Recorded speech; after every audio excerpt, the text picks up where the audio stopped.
पाठ जनन स्वास्थ्य का पार्ट 2। इससे पहले मैंने मेरे चैनल बायोलॉजिकल साइंस पर इस पाठ के पार्ट 1 वाला वीडियो डाला है, जिसका लिंक मैंने डिस्क्रिप्शन पर भी दिया है। आप वहाँ से उसे देख सकते हैं।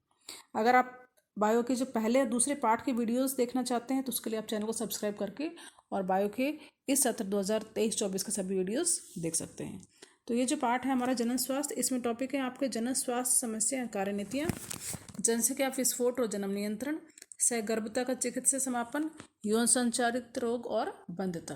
तो शुरू के जो दो टॉपिक हैं वो हम पिछले वीडियो में कवर कर चुके हैं, यानी पार्ट 1 में कवर कर चुके हैं।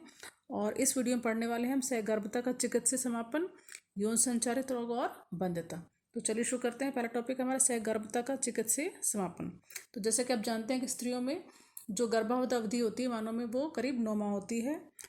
तो पूर्ण जो गर्भावस्था जो है उसे पूर्ण होने से पहले जानबूझकर स्वैच्छिक रूप से गर्भ के समापन को प्रेरित गर्भपात या चिकित्सीय सहगर्भता समापन कहते हैं, जिसका इंग्लिश में नाम है मेडिकल टर्मिनेशन ऑफ प्रेगनेंसी, या शॉर्ट में इसे कहते हैं MTP। तो पूरी दुनिया में करीब 4.5 से 5 करोड़ जो है वो चिकित्सीय सहगर्भता समापन किए जाते हैं। तो इसके कई कारण हैं, जैसे मान लो भ्रूण में कोई रोग है या भ्रूण का विकास सही नहीं हो पाया या माता जो है उसके शरीर को खतरा है, तो ऐसी स्थिति में चिकित्सक जो है सलाह देते हैं और गर्भपात करवा दिया जाता है। अब ये जो समापन है ये 12 सप्ताह के तक की अवधि में सुरक्षित है और उसके बाद ये खतरनाक हो जाता है। तो चिकित्सक की देखरेख में ही ये जो है वो किया जाता है, और बिना चिकित्सक की देखरेख में अगर इसे कराया जाता है तो ये जो है जान का खतरा इससे उत्पन्न हो जाता है।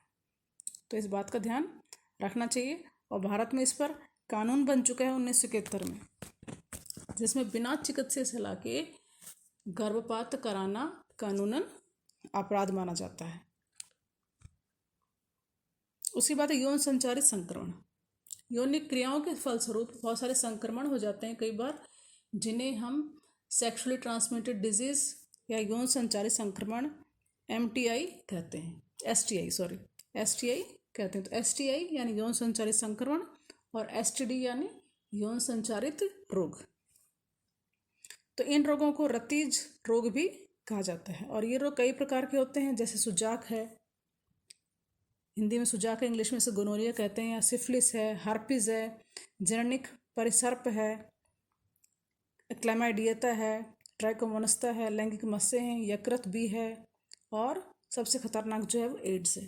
तो ये सारे जो हैं यौन संचारित रोग हैं।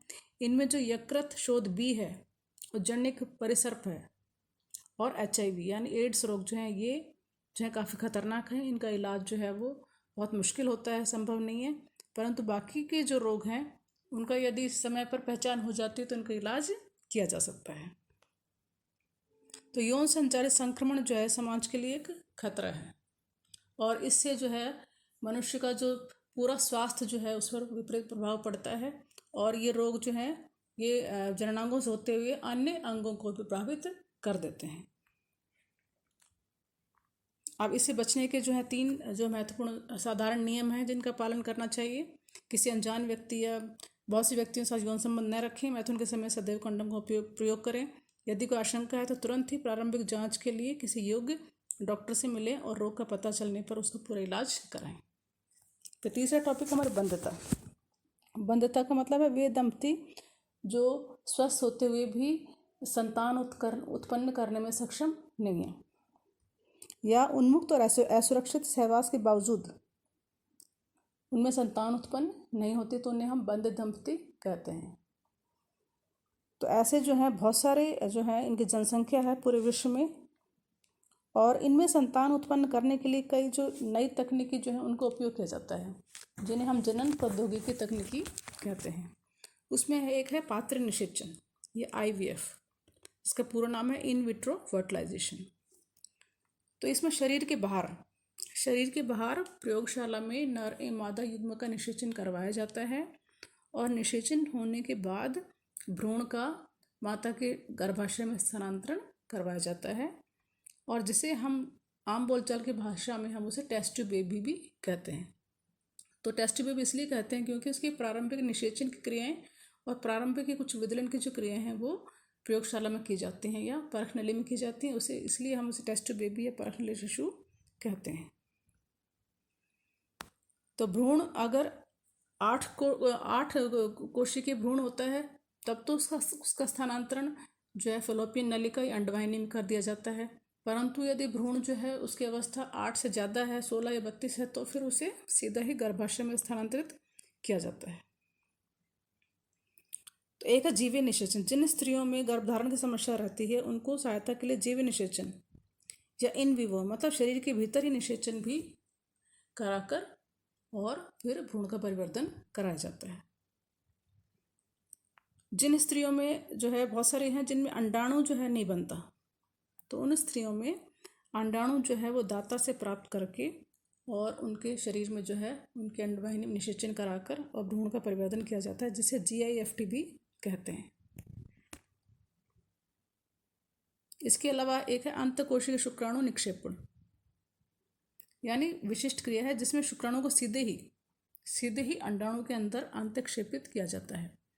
बंधता के ऐसे मामलों में जिन्हें पुरुष साथी स्त्री को वीर्यसेचित कर सकने के योग्य नहीं होते, वहाँ पर कृत्रिम वीर्यसेचन भी कराया जाता है। इसके अलावा गर्भाशय वीर्यसेचन, जहाँ पर जो है सीधे ही गर्भाशय में वीर्यसेचन कराया जाता है।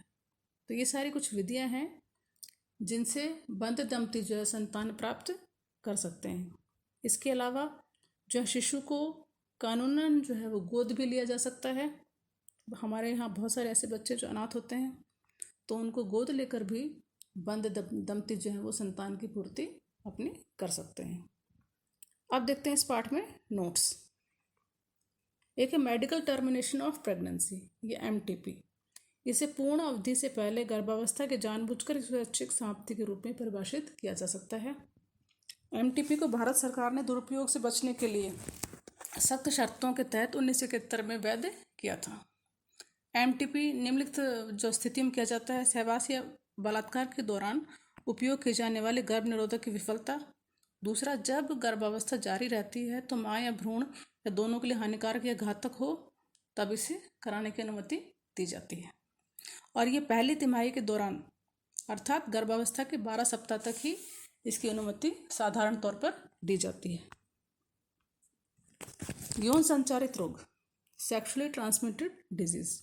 यौन संबंधों द्वारा संचारित होने वाले रोगों या संक्रमणों को यौन संचारित रोग या STD कहते हैं।